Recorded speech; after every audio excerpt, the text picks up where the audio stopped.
दोस्तों, मेरा नाम राकेश रमन है। मैं एक जर्नलिस्ट और सोशल एक्टिविस्ट हूँ। मैं अच्छी जो न्यूज़पेपर और मैगज़ीन्स होती हैं वहाँ काम करने के बाद I have been running my own global news sites on multiple topics on different websites. तो मैं पिछले 15 साल से अपनी जो न्यूज़ साइट्स हैं वो चला रहा हूँ ऑन डिफरेंट टॉपिक्स।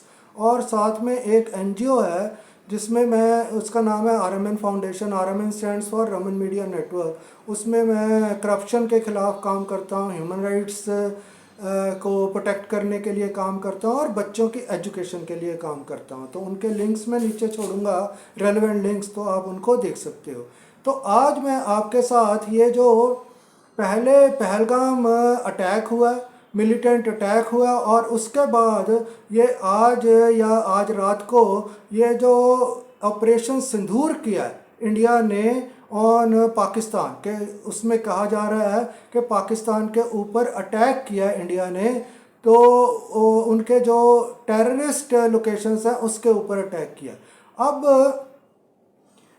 ये इंडिया के क्लेम्स हैं, लेकिन ये वहाँ पाकिस्तान वाले कह रहे हैं कि इतनी लोकेशंस पर हुआ है, इंडिया वाले कह रहे हैं इतनी पर हुआ है, और इसकी सच्चाई किसी को अभी नहीं पता है। तो मैंने जो इंटरनेशनल साइट्स हैं उनके ऊपर भी जाकर देखा, तो वो भी जैसे BBC है, CNN है, DW है, ये जो इंटरनेशनल क्रेडिबल साइट्स हैं, और to some extent Al Jazeera also, वहाँ पर जाकर मैंने देखा तो वो सिर्फ अपनी तरफ से कुछ भी कंफर्म नहीं कर रहे हैं कि कितने लोग मरे हैं, कहाँ कहाँ स्ट्राइक हुई है, कौन कौन सी वो लोकेशंस हैं, कितनी लोकेशंस हैं। They are not confirming from their own side. जो जर्नलिस्टिक कंफर्मेशन वो नहीं आ रही है, वो सिर्फ इनके क्लेम्स को कोट कर रहे हैं कि इंडिया ये कह रहा है, पाकिस्तान ये कह रहा है। तो वो जो है क्लेम्स हैं वो सिर्फ दोनों जो गवर्नमेंट्स हैं इंडिया और पाकिस्तान की, वो क्लेम कर रही हैं।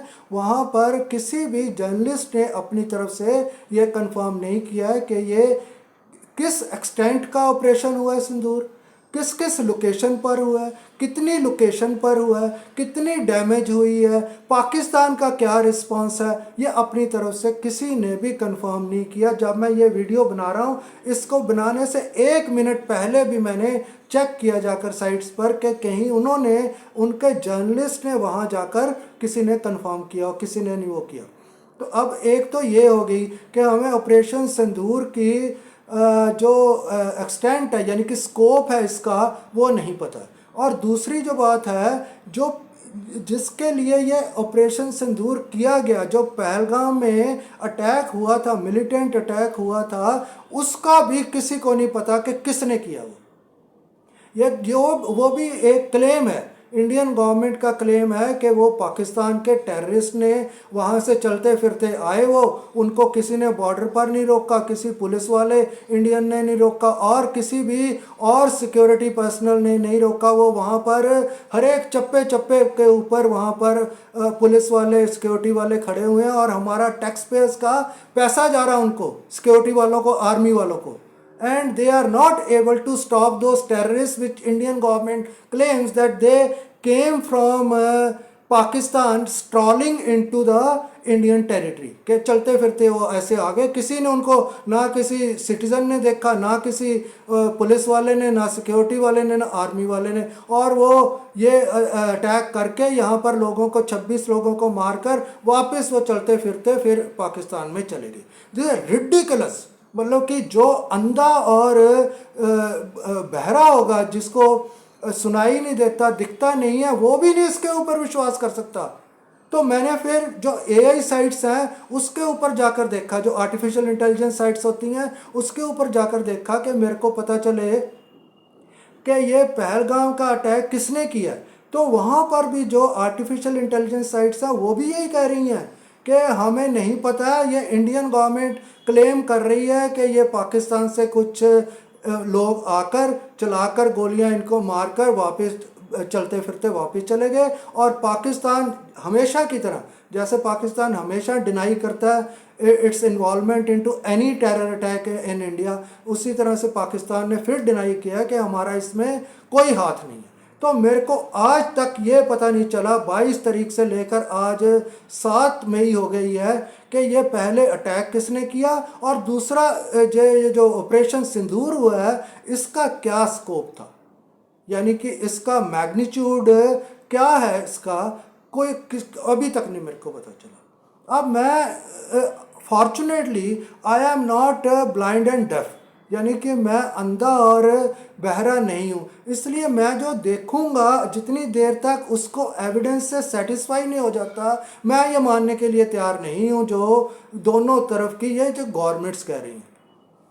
तो अब ये अभी तक हमें कंफर्म नहीं हुआ। और दूसरा, ये जो पुलवामा वाला हुआ था जो 2019 में शायद हुआ था, 5-6 साल पहले, वो उसका भी अभी तक नहीं पता चला। उसके भी इंसिडेंट होने के कुछ घंटे के बाद ही इंडियन गवर्नमेंट ने कहना शुरू कर दिया था कि ये पाकिस्तान ने अटैक किया।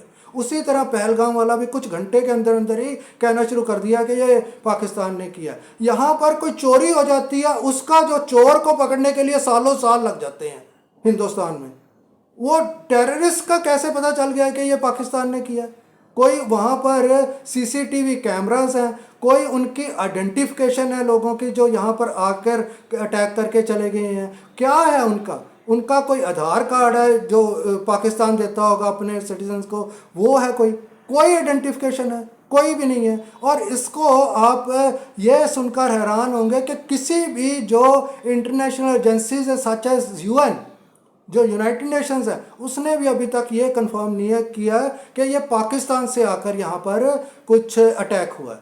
वहाँ पर यूएन सिक्योरिटी काउंसिल होती है ये, जिसमें 5 परमानेंट मेंबर्स हैं, जैसे ये है रशिया है, यूके है, फ्रांस है, चाइना है और अमेरिका है। वहाँ पर भी जो यूएन क्लोज डोर मीटिंग हुई है उसका भी किसी को नहीं पता। सिर्फ ये जो इंडियन गोदी मीडिया और विरोधी मीडिया, गोदी मीडिया वो जो सरकार की गोदी में बैठा होता है, विरोधी मीडिया वो जो आंखें बंद करके मोदी की बुराई करना शुरू कर देता है।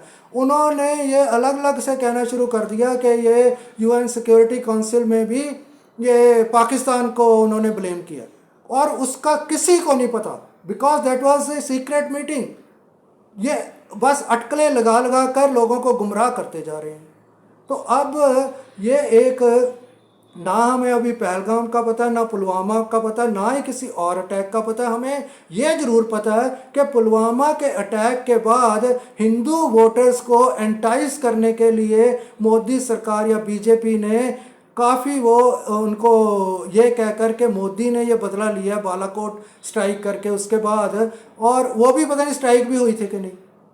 और ये मोदी वहाँ पर लोकसभा में बहुत सी सारी सीटें जीत गया था। अब भी आप इसको ध्यान से देखिए, इसका नाम सिंदूर रखा गया, कोई ऑपरेशन सिंदूर, जो हिंदू औरतें सिर में सिंदूर डालती हैं। तो this deliberate selection of this terminology, ये इससे भी बीजेपी गवर्नमेंट को फ़ायदा होगा इसको सिंदूर नाम रखने का। इसका कुछ भी रख सकते हैं, मोबाइल रख देते कि मोबाइल ऑपरेशन या बुक ऑपरेशन या सफाई ऑपरेशन, कुछ भी रख सकते थे। सिंदूर जो है this is a deliberate selection.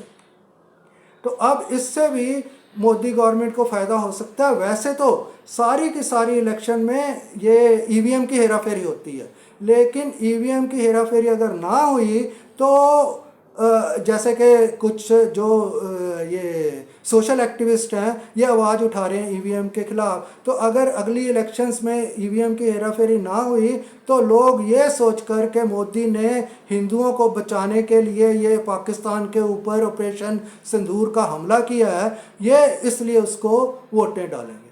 तो वो सारी तरफ से they run a multi pronged strategy BJP, कि अगर ईवीएम नहीं हुई तो ये नहीं हुआ तो ये नहीं हुआ तो इलेक्ट्रल बॉन्ड्स, ये नहीं हुआ तो रिश्वत उसको वोटर्स को। अब इस सारे इंसिडेंट में ये जो कांग्रेस पार्टी और ये राहुल गांधी है, ये बहुत ही दब कर बैठ गए हैं, छुप कर बैठ गए हैं कहीं पर। ये बिल्कुल बोल ही नहीं रहे। ये राहुल गांधी तो इसलिए डरा हुआ है because he is facing this national Herald corruption case, उसमें वो बुरी तरह से फंसा, वो और उनकी मदर सोनिया गांधी, इसलिए वो बिल्कुल नहीं बोलता आकर। तो उसको मोदी डरा देता है कि अगर तुमने कुछ भी बोला किसी भी इशू में तो वो इसको जेल में डाल देगा। और इनके खिलाफ there is ample evidence in National Herald case against this Rahul Gandhi and his mother Sonia Gandhi. तो इसलिए वो तो डर कर बैठा, कांग्रेस कुछ बोलती नहीं है, वैसे भी that is a dead extinct party, तो कांग्रेस से तो कुछ एक्सपेक्ट नहीं करना चाहिए। और लेकिन अभी ये जो गवर्नर था जम्मू एंड कश्मीर का, लास्ट गवर्नर सत्यपाल मलिक, उसने 2 दिन पहले एक लोकल टीवी ये जो यूट्यूब चैनल में ये आकर कहा है कि मोदी कभी भी हमला नहीं वहाँ पर कर सकता, कि मोदी बहुत डरा हुआ बंदा है, वो कोई भी ना तो कोई वार को वो इनिशिएट कर सकता है ना सस्टेन कर सकता है, उसको सिर्फ अपने आप से मतलब है। तो इसलिए वो कम से कम कोई आदमी बोल रहा है, मैं उसको ही सिर्फ अकेले बंदे को सुना है कि जिसने आकर ओपनली बोला टू ए वीडियो चैनल। तो अब ये जो हमें इसका अभी तक कुछ पता नहीं। और दूसरा उसने पुलवामा के बारे में भी उसने कहा था, ये जो सत्यपाल मलिक गवर्नर था जम्मू एंड कश्मीर का, कि उसमें भी उसने कहा था कि हमें नहीं पता है कि ये किसने करवाया। उस वक्त वो वहाँ का गवर्नर था और ही blamed Modi again for this, this is Modi's responsibility. उसने सीधा सीधा नहीं कहा मोदीज इन्वॉल्वमेंट, लेकिन उसने कहा कि दिस इज मोदीज रिस्पॉन्सिबिलिटी। इस बार फिर वो कह रहा है कि दिस इज मोदीज रिस्पॉन्सिबिलिटी वहाँ पर पहलगाम में जो हुआ। और वो उसको इन्वॉल्वमेंट वर्ड नहीं यूज़ करता, वो रिस्पॉन्सिबिलिटी वर्ड यूज़ करता। वो भी थोड़ा सा सारे ही डरते हैं लोग। तो अब ये जो है, ये अगर आप में से किसी को पता चले कि ये पहलगाम वाला पहले कैसे केस हुआ और ये ऑपरेशन सिंदूर का क्या स्कोप था और क्या क्या इससे वहाँ पर पाकिस्तान में डैमेज हुई है या पाकिस्तान का क्या रिस्पांस है, वो मेरे को आप बताइए। मैं तो सब जगह पर ढूंढ कर थक गया हूँ। I am a means internationally known analyst and journalist, तो मैं सारी जगह पर खोज कर ये थक गया हूँ। तो अब मैंने अपने आर्टिकल्स के नीचे लिख कर लगाना शुरू कर दिया है कि RMN news can not independently verify the facts stated by the Indian government और द पाकिस्तान गवर्नमेंट। तो ये हमें डिस्क्लेमर लगा रहा हूँ मैं अपने न्यूज़ के नीचे। तो अगर आपको ये इसके बारे में पता चले तो आप प्लीज़ मेरे को इन्फॉर्म कीजिए। और मेरे जो आर्टिकल्स हैं इससे रिलेटेड, I have written plenty of this articles. आप एक एक करके पता उसको पढ़ेंगे तो आपको धीरे धीरे पता चलना शुरू हो जाएगा कि ये क्या, ये सारा केस क्या है कश्मीर का, या ये जो अटैक्स हो रहे हैं ये कौन करवा रहा है, टेररिज्म क्या है, ये सारा आपको पता चलेगा। तो आप उन आर्टिकल्स को इसके नीचे पढ़िए और if you have some comments you can leave those comments under this video. Thanks for watching.